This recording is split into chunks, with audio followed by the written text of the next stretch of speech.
इस वीडियो में आगे हम जानेंगे कर्मचारी चयन आयोग यानी कि एसएससी जो होता है, एसएससी क्या होता है, एसएससी एमटीएस क्या होता है और हवलदार क्या होता है और इनमें अंतर क्या होता है, इनकी योग्यता क्या होती है, इनकी क्वालिफिकेशन क्या होती है, ये सारी चीजें हम जानेंगे। साथ में जो प्रोफाइल क्या रहती है, कार्य क्या करना होता है, काम क्या करना होता है, कितना करना होता है, वेतन की संरचना क्या है, सैलरी कितनी मिलती है, सारी बातें जानेंगे। साथ में क्या भत्ते मिलते हैं यानी अलाउंसेस क्या मिलते हैं, और भी जो हमारे पर्क्स होते हैं वो क्या क्या मिलते हैं। साथ में पदोन्नति यानी प्रमोशन कैसे होता है, करियर ग्रोथ कैसे मिलती है। साथ में ही एग्जाम पैटर्न भी जानेंगे और पूरा का पूरा सिलेक्शन प्रोसेस भी समझेंगे। और लास्ट में आपको बताऊंगा महत्वपूर्ण तिथियां, इंपोर्टेंट टाइमलाइन, जिसमें मैं आपको बताऊंगा अप्लाई कब करना है, कब से कब तक एग्जाम विंडो खुलेगी, कब नोटिफिकेशन आएगा, ये सारी बातें। चलिए शुरू करते हैं। उससे पहले आप सभी को बता दूं दोस्तों, हम शुरू कर रहे हैं फ्री में आप सभी की अर्जुन सीरीज। ये अर्जुन सीरीज आपको बिल्कुल भी मिस नहीं करना है। ये एसएससी एमटीएस 2026 के लिए हम शुरू कर रहे हैं अर्जुन सीरीज। 1 जून सुबह 10 बजे से शुरू होने वाली है। सभी लोग जुड़ना ना भूलें, डोंट मिस इट। 1 जून सुबह 10 बजे से शुरू कर रहे हैं। टॉपिक वाइज इसके अंदर पढ़ाया जाएगा, विद क्वेश्चंस होगा। पहली क्लास में पढ़ाएंगे राष्ट्रीय उद्यान, फिर इंडियन रिवर, फिर पढ़ाएंगे डैम एंड वाटरफॉल्स। इस तरीके से आगे बढ़ते रहेंगे। ये पूरी जीके जैसी क्लास होगी जिसमें वन डे वन टॉपिक हम कवर करने वाले हैं। न्यू सीरीज स्टार्टिंग सून, और सून कब है? 1 जून सुबह 10 बजे से दोस्तों हम ये शुरू कर रहे हैं। आपको बिल्कुल भी इस अर्जुन सीरीज को मिस नहीं करना है। मोस्ट एक्सपेक्टेड टॉपिक्स इसमें होंगे, महत्वपूर्ण टॉपिक्स होंगे, कंसेप्ट प्लस एमसीक्यूज होंगे, इजी एक्सप्लेनेशन के द्वारा इसमें आपको पढ़ाया जाएगा। तो 1 जून सुबह 10 बजे जुड़ना ना भूलें। चलिए शुरू करते हैं। सबसे पहले बात करेंगे कर्मचारी चयन आयोग यानी SSC. SSC staff selection commission क्या है? देखिए, स्टाफ सिलेक्शन कमीशन एक केंद्रीय भर्ती बोर्ड है। यह भारत सरकार का एक प्रमुख भर्ती बोर्ड है। जिस तरीके से आपके यूपी में, बिहार में, झारखंड में हर जगह कोई ना कोई बोर्ड होता है। जैसे दिल्ली में होता है D++B, यूपी में होता है UP++C।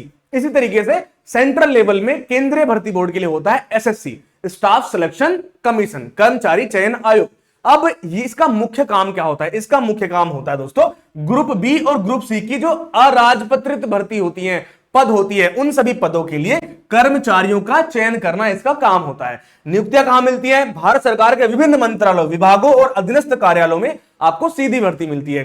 ऐसा नहीं आप यूपी के हैं तो यूपी में जॉब मिलेगी, दिल्ली के तो दिल्ली में नहीं, पूरे भारत भर में सेंट्रल है ना, तो कहीं भी आपको जॉब मिल जाएगी। ऐसा नहीं कि यूपी में मिलेगी, अलग अलग जगह मिलेगी। अब बात करते हैं एसएससी एमटीएस और हवलदार क्या है। सबसे पहले एसएससी एमटीएस की बात करते हैं। इसकी फुल फॉर्म होती है, एसएससी की मैंने बता दी, स्टाफ सिलेक्शन कमीशन। एमटीएस की होती है मल्टीटास्किंग स्टाफ। क्या? Multitasking staff. ये ग्रुप सी की जॉब है, अराजपत्रित है और गैर मंत्रालय जॉब है।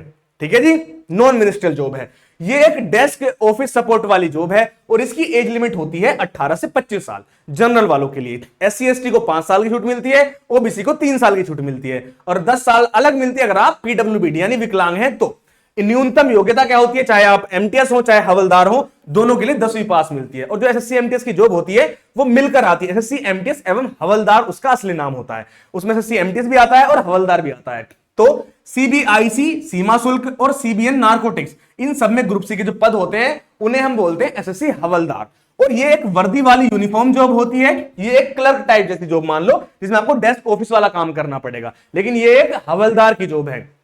इसकी एज लिमिट होती है 18 से 27। यहां पर भी 3 साल ओबीसी को छूट मिलती है और 5 साल आपको मिलती है एससी एसटी को। लिखा भी होगा न्यूनतम योग्यता किसी भी मान्यता प्राप्त बोर्ड से सिर्फ 10वीं पास होना चाहिए यानी मैट्रिकुलेशन, और श्रेणीवार आयु में छूट भी लागू है। एससी ओबीसी एसटी, इस तरीके से सारी छूटें भी आपको मैंने बता दी हैं। आगे बढ़ते हैं, जो प्रोफाइल और कार्य की बात करते हैं कि आखिर काम क्या करना होता है। अगर मैं हवलदार की बात करूं और एमटीएस की बात करूं, सबसे पहले एमटीएस की तरफ ही बढ़ते हैं। एमटीएस यानी मल्टीटास्किंग स्टाफ, यानी बहुत सारे मल्टीटास्किंग यानी बहुत सारे काम करने पड़ेंगे। तो भूमिका कैसी है? चपरासी जैसा काम करना पड़ सकता है, दफ्तरी जैसा, जमादार जैसा, माली जैसा, सफाई वाला या चौकीदार। आपको लगता होगा ऐसा, ये मैंने लिखा हुआ है मैं आपको समझाने के लिए, ऐसा करना नहीं होगा। देखिए यहां पर जो आपकी भूमिका है वो बेसिकली एक अटेंडेंट टाइप है कि आपको आपका जो बड़ा ऑफिसर होगा, सीनियर होगा, आपको उसकी सहायता करनी है। उसमें आपको जमादारी या दफ्तरी या माली, ऐसा सफाई वाला, ऐसा कोई छोटा काम नहीं करना होगा कि आप सोचने लगे मुझे सफाई करनी है। नहीं, आपको ऐसा काम नहीं करना होगा। आप उनकी सहायता करेंगे। क्या करेंगे? आप उनकी सहायता करेंगे। और सफाई के लिए प्राइवेट लोग होते हैं, आप ऐसा कुछ भी नहीं करेंगे। ठीक है, चलिए आगे बढ़ते हैं। लिपिक कार्य, तो फाइलें ट्रांसफर करना आपको करना पड़ सकता है।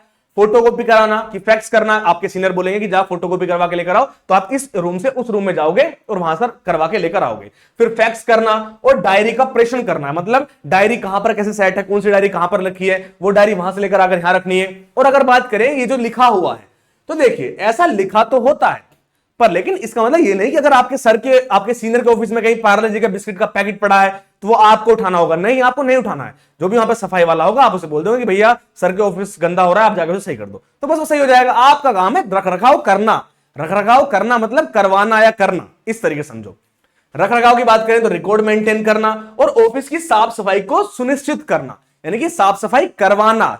आप खुद भी कर सकते हैं, आपका मन करे तो आप कुछ भी कर सकते हो, पर लेकिन काम क्या है यहां पर? काम है साफ सफाई को सुनिश्चित करना, क्या सही है क्या सही नहीं है।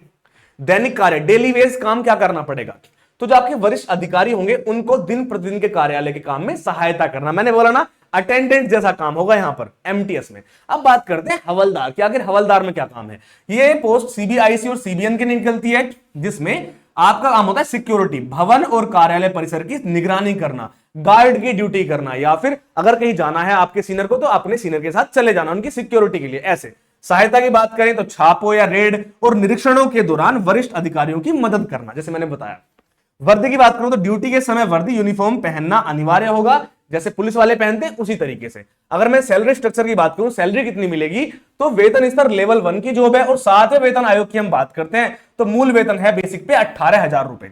भत्ते की बात करते हैं, XYZ शहरों के अनुसार यह होता है। महंगाई भत्ता मिलता है आपको डीए लगभग 50%।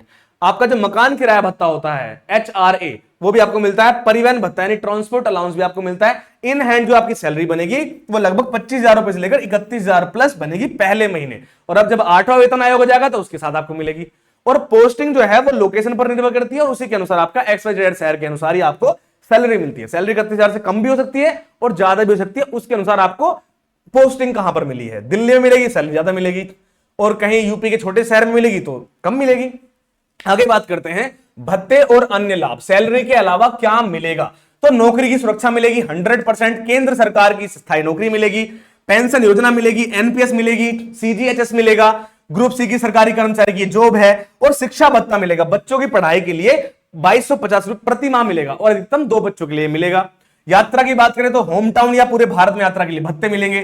चिकित्सा सुविधाएं मतलब सीजीएचएस मिलेगा योजना के तहत। उम्मीदवार और परिवार के लिए कैसी कैशलेस इलाज वाली योजना मिलेगी, ये सारी चीजें मिलेगी। अगर हम बात करें करियर ग्रोथ की, आपके प्रमोशन की, तो विभागीय परीक्षाओं के द्वारा जो इंटरनल एग्जाम होते हैं, जैसे जब आप सीएचएसएल दोगे, एमटीएस दोगे, सीजीएल दोगे, तो वो हार्ड रहेगा। लेकिन जब आप एमटीएस लग के सीजीएल दोगे या सीएचएसएल दोगे, उसे बोलते हैं इंटरनल एग्जाम, तो आपकी नौकरी जल्दी लगने के चांसेस होंगे, क्योंकि वहां पर ज्यादा कंपटीशन नहीं होगा, अंदर के लोगों का आसान पेपर होगा।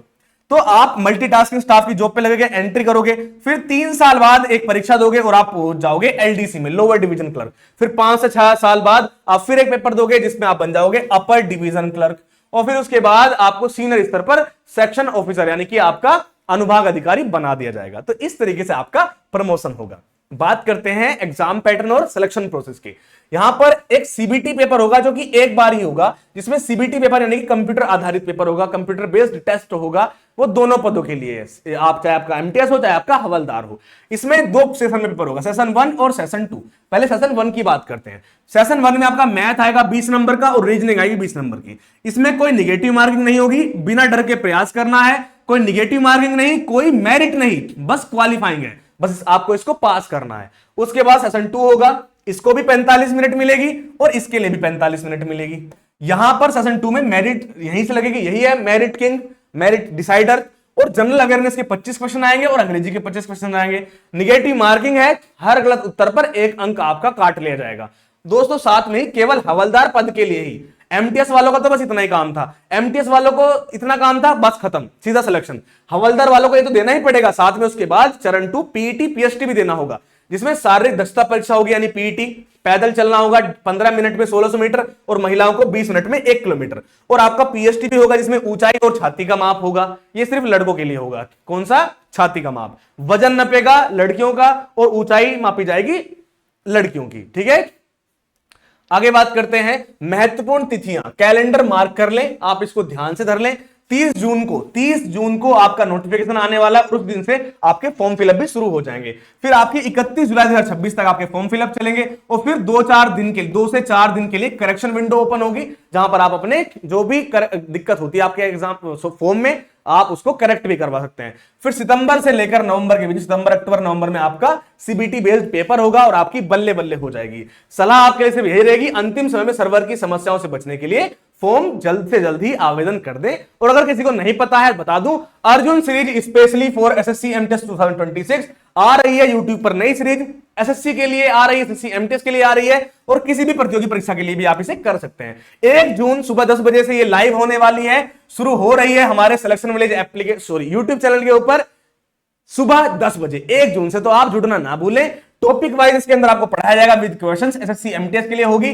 पहली क्लास में राष्ट्रीय उद्यान हम इसके अंदर पढ़ा रहे हैं, जिसे बोलते हैं नेशनल पार्क, जीके जैसी क्लास होगी। 1 डे 1 टॉपिक, एक क्लास में एक टॉपिक दोस्तों इसके अंदर हमारा समाप्त करवा दिया जाएगा। ठीक है, यहां पर मोस्ट एक्सपेक्टेड टॉपिक्स आपको कराए जाएंगे, कॉन्सेप्ट प्लस एमसीक्यूज होगा, इजी एक्सप्लेनेशन के साथ पढ़ाया जाएगा। तो आपको बिल्कुल भी इसे मिस नहीं करना है। आपकी अर्जुन सीरीज को कब से शुरू हो रही है, न्यू स्टार्टिंग कब से हो रही है, 1 जून सुबह 10 बजे। तो 1 जून सुबह 10 बजे दोस्तों जुड़ना ना भूलें, जरूर जुड़ें। कुछ बेहतरीन करने वाले हैं, सबकी पीडीएफ आपको मिलेगी, नोट्स मिलेंगे, करंट अफेयर साथ में फ्री में देंगे, सब कुछ फ्री में मिलेगा इसी अर्जुन सीरीज के अंदर, जो कि बिल्कुल फ्री रहेगी आपके YouTube चैनल सिलेक्शन विलेज पर। तो अगर आपने अभी तक भी चैनल को सब्सक्राइब नहीं किया है, चैनल को सब्सक्राइब कर दीजिए, वीडियो को लाइक कर दीजिए और जुड़ना ना भूलें। 1 जून सुबह 10 बजे डेली एक टॉपिक होगा, 1 डे 1 टॉपिक। तो चलिए मिलता हूं आपसे मैं ऐसी किसी अच्छी क्लास के साथ, अच्छी वीडियो के साथ। तब तक के लिए जय हिंद, जय भारत, वंदे मातरम दोस्तों।